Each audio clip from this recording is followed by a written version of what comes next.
divide this word excellence. So please. Ma'am balance personal, ma'am ये बोलो। हाँ बोलिए। मैम बैलेंस पर्सनालिटी वो मतलब कि सब चीज ओवरऑल सब चीज बढ़िया है, मतलब not so good, not so bad, average. और एक्सीलेंट पर्सनालिटी वो है जिसमें सब चीज बढ़िया, सब चीज एक्सीलेंट, हमारे बोलने का। कभी होता है? हाँ?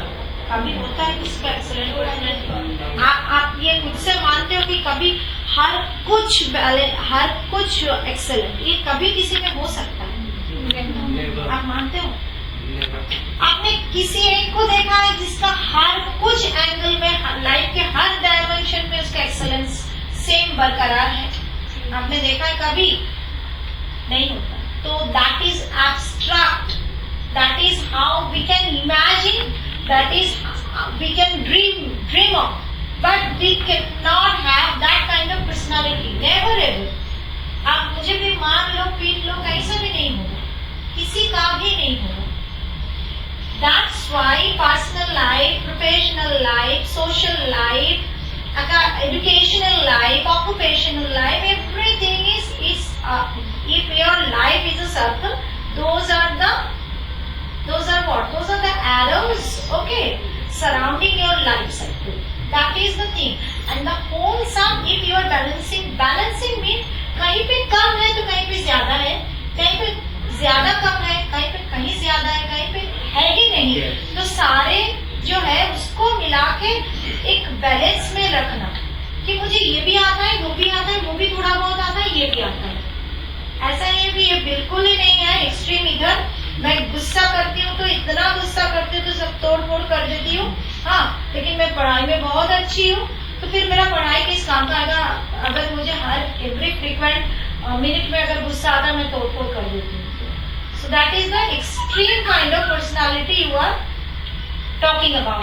That means और हर किसी में excellence नहीं होता है, कभी नहीं। You cannot achieve that. After all, you are a human being. You are not a robot.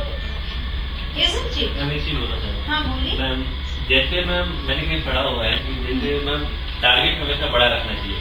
Ma'am एक एग्जांपल बताता हूँ, जैसे कि अगर एक्सीलेंस का अगर टारगेट रखते हैं तभी तो गुड बनूंगा, अगर गुड का टारगेट रखूंगा तो एवरेज बनूंगा। क्यों? तो, आप अपने आप को समझते नहीं हो कि एक्सेलेंस का टारगेट रखोगे तो गुड बनोगे? मैम तो एक्सेलेंस का खटनी क्यों खटोगे? एक्सीलेंस बनने में गुड बनेंगे ना? नहीं, आप अगर अपने आप को जानते हो तो गुड ही बनना चाहोगे तो गुड ही बन पाओगे। अगर आप अपने आप को जानते हो कि मैं एक्सेलेंट बनने के काबिल हूँ तो आप एक्सेलेंस का ही ऑब्जेक्टिव रखोगे and you can reach to near around excellence. But excellent से गुड नहीं होता, इसके बीच में और कई स्टेप्स होते हैं। वेरी गुड, कुछ भी हो जाए, लेकिन यह नहीं है if I am wishing to get 95%, I should not get 65%. At least I should get 85 to 95. Isn't it? आप अगर 95 का ऑब्जेक्टिव रखते हो, उसी हिसाब से आप अगर 95 गोल करते हो तो कि मुझे मेरा टारगेट 95%, आप उसी हिसाब से अपना सारा एफर्ट दोगे, टाइम दोगे, हर कुछ दोगे, तो फिर फायदा क्या हो? अपना सब देने के बाद भी 65% आया, इसका मतलब आपका एबिलिटी 65% का है। तो आप 65% जिसमें 95% जिसमें डाल रहे हो, वहां 65% डाल के आपका कहीं और शायद अच्छा है, कोई और एंगल, उसमें अगर 95% डालोगे तो you can reach to in that particular domain, you can reach to the excellence, but you cannot